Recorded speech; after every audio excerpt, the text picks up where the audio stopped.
From emperors that made horses senators to astronomers that had imaginary friends, history has been filled with absolutely absurd people that dealt in the fate of nations and progress. Today, I've got a lineup of the weirdest people that your history teacher neglected to tell you about. They'll make you question how noble history really is. Yesterday, I verified through History.com that the stories of Caligula, Emperor of Rome, actually hold some legitimacy.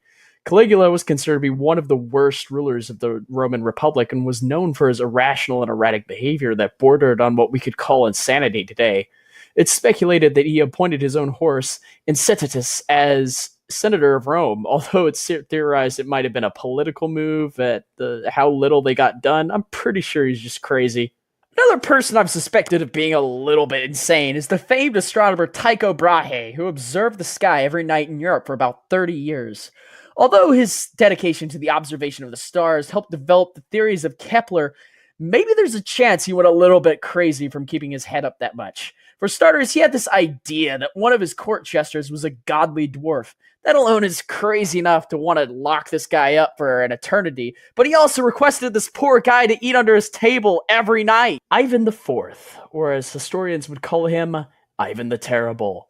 At the age of 3 years old, he became the first Tsar of Muscovy and all her subjects, and did normal things, like reading books, learning how to play trombone, and torturing animals, like dogs and cats. Of course, he still had this obsession later on in his life where he fed all of the boyars or the nobles to dogs. So it's pleasant, I guess. Finally, we bring it back to America with the absurd tales of Andrew Jackson, our 7th president of the United States. Fighting in the War of 1812 as a war hero propelled him to electoral victory in 1828 and again in 1832.